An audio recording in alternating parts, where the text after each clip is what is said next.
காலை வணக்கம். மதிய வணக்கம் ஆயிடுச்சு இப்போ. ஏன்னா ஒரு 5 நாள் டே நைட் ஷூட்டு.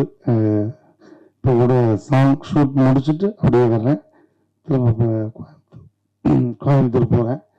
அதனால் எப்படின்னா ஒரு 3 வருஷமாக ஒரு வண்டி அப்படியே அடப்பட்டு கிடந்து அதை எஃப்சி பண்ணி அதை சர்வீஸ் பண்ணி அதுக்கப்புறம் டேக் ஓவர் ஆனால் எப்படி இருக்குமோ அந்த மாதிரி தான் நிகழ்வு. ஸோ ஒரு 2 வருஷம் ரொம்ப சிக்காக இருந்து ஜாண்டிஸில் படுத்திருந்து அதுக்கப்புறம் எனக்கு ஒரு பெரிய ஒரு லைஃப் கொடுத்ததுன்னா என்னுடைய அன்பு இயக்குனர், நான் செல்லம்மா வாத்தியார்னு கூப்பிடுவேன். இதற்கு தான் ஆசைப்பட்ட பாலகுமாரா, இந்த மாதிரி நிறைய ரௌத்திரம், நிறைய வெற்றி படங்களை கொடுத்த கோவை சார், சிங்கப்பூர் சலாமில் எனக்கு ஒரு பெரிய என்ட்ரி கொடுத்தாரு. அதுக்கு பிறகு நிறைய மேடைகளில் ஒரு நகைச்சுவை நாயகனாக ஓரமாக இருந்ததுன்னா சென்ட்ரிஃபிகராக்கிய இயக்குனருக்கு மனமார்ந்த நன்றி. ஏன்னா கதை சொல்லும்போது முதல்ல அவர் எனக்கு கதை சொல்லும்போது நாங்கள் 2 பேரும் டிஸ்கஸ் பண்ணிக்கிட்டது எந்த ஹீரோவை போடலாம் அப்படின்னு அவர் கேட்டார்.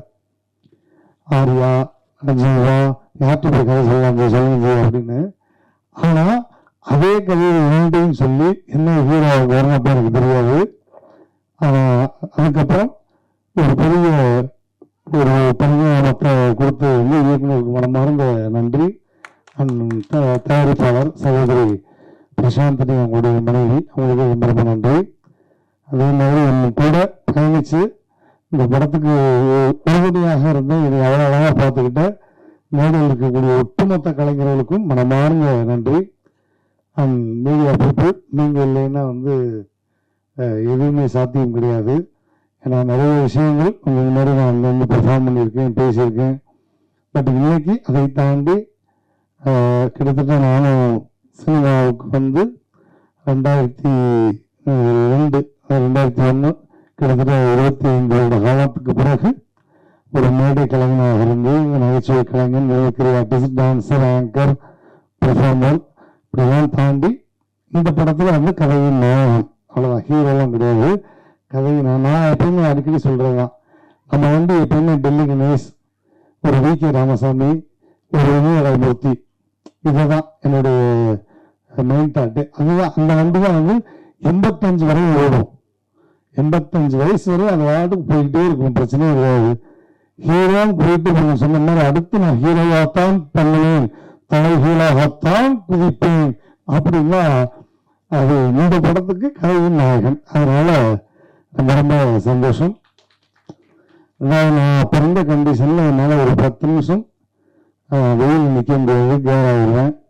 எனக்கு டயத்துக்கு அந்த மருந்து எடுக்கணும், நாட்டு மருந்து, கஷாயம். இப்போ வரையும் அந்த மருந்து எடுத்துக்கிட்டு தான் இருக்கேன். எனக்கு கிட்டத்தட்ட ஒரு 3 வருஷம் எடுத்துக்கணும் அப்படின்னு சொன்னாங்க. இப்போ வரையும் பத்திய சாப்பாடு தான். வீட்டில் ஷூட்டிங் போனால் கூட, ப்ரோக்ராம் போனால் கூட வீட்டில் அந்த பழைய கஞ்சி, வெங்காயம், இதுதான் என்னுடைய சாப்பாடு.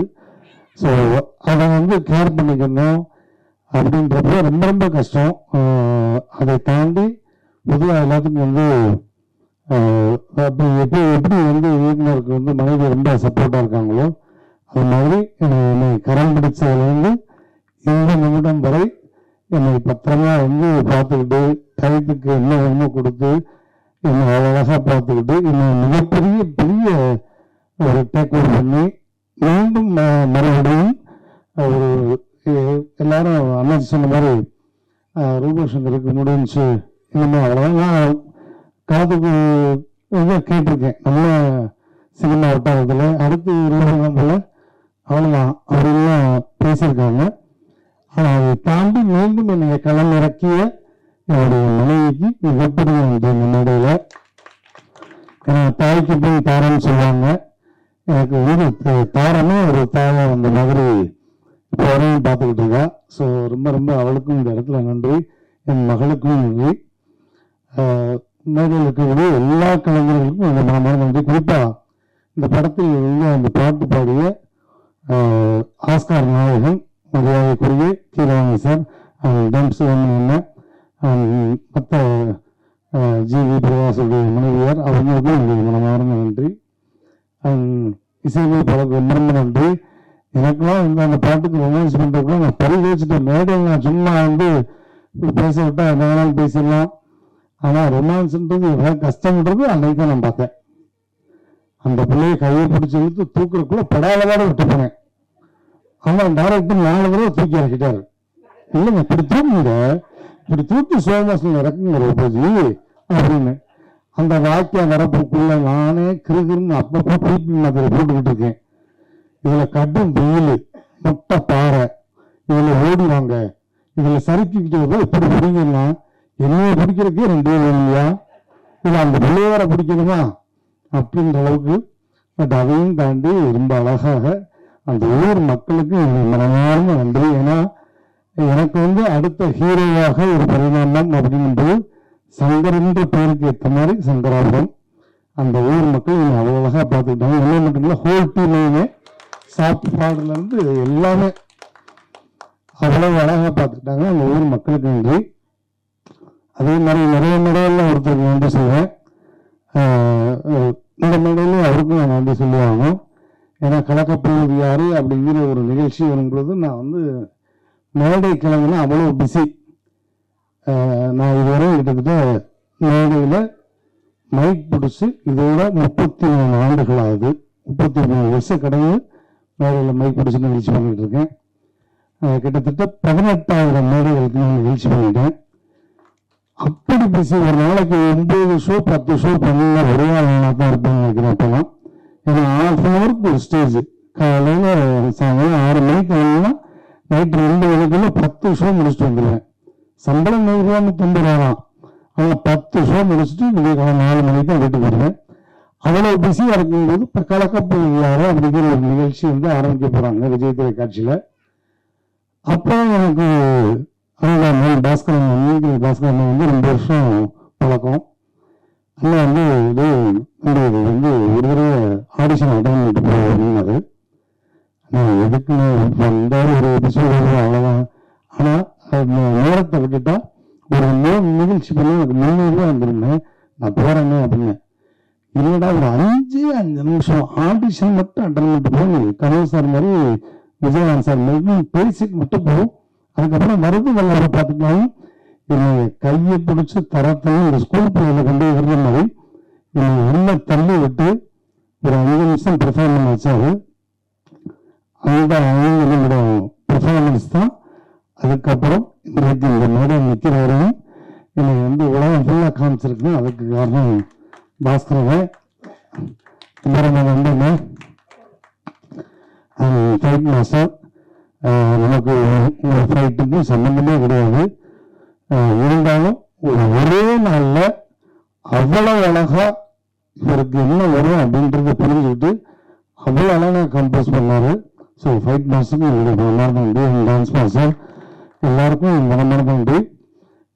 ஃபைனலாக வந்து என்ன சொன்னோம்னா, நான் உடல் உயிர் மூச்சு எல்லாம் எப்பவுமே அண்ணன் எப்படி சொன்னாலும் அது மாதிரி தான். எங்கள் ஆண்டவர் பத்மஸ்ரீ டாக்டர் கமலுக்காக உடல் மண்ணுக்கு உயிர் கமலுக்கு அப்படிதான் நான் எப்பவுமே பேசுவேன். ஸோ ஃபர்ஸ்ட் லுக்ல இருந்து எல்லாமே ரிலீஸ் பண்ணி அவ்வளோ சப்போர்ட்டிவாக எனக்கு கேட்ட உடனே பண்ணி கொடுத்தாரு. என் மகள் கல்யாணத்துக்குமே வந்து எங்கேயோ பிரச்சாரத்தில் இருந்து எனக்காக சிரத்தை எடுத்து வந்து அந்த மேடையில் நின்று அவ்வளோ தூரம் பேசிட்டு போனாரு. இன்னைக்கு என் பேரனுக்கும் அவர் சொன்ன மாதிரியே அவ்வளோ அழகா நட்சத்திரம் அப்படின்னு அவ்வளோ அழகா பேர் வச்சு சிறப்பு பண்ணியிருக்காரு. ஸோ சாகும் முறை மறக்க முடியாத ஒரு ஆஸ்தான குரு உலகநாதன் அவர்கள். அதே மாதிரி தனுஷாருக்கு எப்பவுமே நான் வந்து சொல்லுவேன். ஏன்னா நான் வந்து சின்னத்திரையிலிருந்து வெள்ளித்திரைக்கு போகும்போது ஒரு கலைஞருக்கு வந்து அந்த ஸ்பேஸ் கொடுக்கணும். மாறுங்கிற ஒரு படம் இல்லைன்னா எனக்கு வந்து வெள்ளித்திரையில அதுக்கு முன்னாடிலாம் வந்து ஒரு மெமிக்ரி ஆர்டிஸ்டம் மட்டும்தான் பயன்படுத்துவாங்க. நான் நிறைய படங்கள்ல ஒரே ஒரு சீன் கேப்டன் மாதிரி நடிச்சுட்டு வாங்க, ஒரே ஒரு சீன் நிறைவேற்ற மாதிரி இருக்கு சீன் பண்ணிட்டு போங்க அப்படிம்பாங்க. ஏன்னா நமக்கான யூனிக் ஒண்ணுமே இல்லையா, நம்மகிட்ட இருக்கு, அது எப்படி சொல்றது அப்படின்னு தெரியாம தவிச்சுக்கிட்டு இருந்த காலம் போய் என்னுடைய யூனிக் பாடி லாங்குவேஜை கண்டுபிடிச்சது வந்து கோகுல் சார் தான். ஆனா அந்த மாரி திரைப்படத்துல பாலாஜி மோகன் அவர்கள் கூப்பிட்டு இந்த வாய்ப்பு கொடுத்தாங்க. இந்த வாழ்வினுடைய பேசுவாங்க திரைப்படத்துக்கு அப்புறம் சாரோட சேர்ந்து அவ்வளோ ஸ்டாரோட நடிக்கும் போது நம்ம எவ்வளோ விஷயங்கள் ஆன் தி ஸ்பாட் தான். அந்த படத்தில் வரக்கூடிய மாறி 1 மாறி 2 எல்லாமே ஆன் ஸ்பாட்ல நான் போட்ட டைலாக் தான். அதை எதையுமே வந்து டப்பிங்லையும் அப்படியே பேசுறது, எதையுமே கரெக்ஷன் பண்ணவே வேண்டாம். அவ்வளோ அழகாக அந்த ஸ்பேஸ் கொடுத்து என் லைஃப்லையும் முக்கியமான சில உதவிகளும் பண்ணீங்க. தனுஷ் சார் அவரை வந்து மறந்தேன்னு சொன்னால் அன்னைக்கு நிறைய உணவு கூட எனக்கு கிடைக்காது. அந்த இடத்துல நான் சமாளிச்சிருக்கேன். ஏன்னா அந்த படத்தில் நடிக்கும்போது நான் அந்த வீடு இவ்வளோ அழகாக ஜெல்லாரன்னா அதுக்கு காரணம் அவருடைய செல்லப்பிள்ளை தான். எப்படி கலை சாருக்கு செல்லப்பிள்ளை அது மாதிரி தனுஷ் சாருக்கு நான் ரொம்ப செல்லப்பிள்ளை. உங்கள்கிட்ட நான் இவ்வளோ தூரம் ஜெல்லாகிறது காரணம் என்ன தெரியுமா சார்? என்னுடைய ராசி தான் சார் அப்படின்னு இருக்கேன்.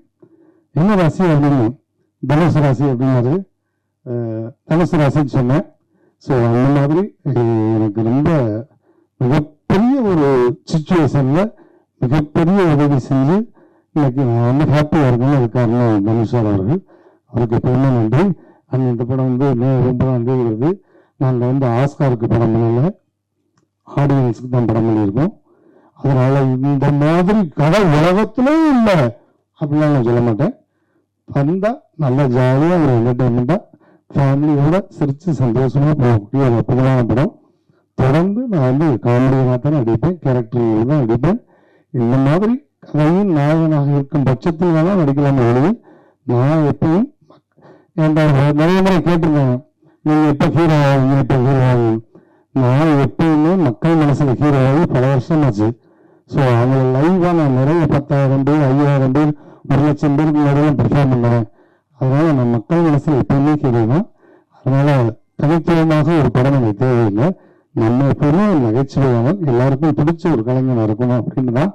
ஸோ தொடர்ந்து நகைச்சுவையாக நிறைய படங்கள் எடுத்து பண்ணணும். மீடியா போட்டு நிறைய நிகழ்வுகளை நீங்கள் வந்து மிகப்பெரிய சப்போர்ட்டிவாக இருந்தீங்க. கண்டிப்பாக ஒரு சின்ன திரைப்படம் தான், பட் இருந்தாலும் இது பெரிய லெவலில் மக்கள்கிட்ட கொண்டு போய் சேர்க்க வேண்டியது தொலைக்காட்சி ஊடக பத்திரிகை என்பது. நீங்கள் ஆகா எவ்வளோ பிரமாதம், இந்த மாதிரி ஒரு கதை நாங்கள் பார்த்ததே இல்லை அப்படிலாம் எழுத வேண்டாம். படம் நல்லா இருக்கு, போனால் இந்த வெயிலுக்கு கொஞ்சம் நேரம் ரிலாக்ஸாக பார்க்கலாம். ஏன்னா வெயிலுக்கு நாங்கள் வந்து ரிலீஸ் பண்ணுறதே வெயிலுக்காக தான். இப்போ மே மாதம் அடிக்கிற வெயிலுக்கு எங்கடா ஏசியில் போகலான்னு ஒருத்தர் ஷாப்பிங் காம்ப்ளெக்ஸில் தான், இல்லைன்னா லவ் பண்ணுற பிள்ளைகளை வந்து ஏதாவது தேட்டருக்கு போகலாம். அந்த மாதிரி எங்களுக்கு ஒரு 50 பேர் ஒதுக்கினா போகும். டெய்லி ஒரு ஷோக்கு 50 பேர் எழுதுனா அவங்களுக்கான படம் வந்து ஒரு நல்ல ஃபேமிலி என்டர்டைனர் படமாக இருக்கும். ஸோ நல்லபடியாக எழுதுங்க. Thank you. I love you all. Thank you.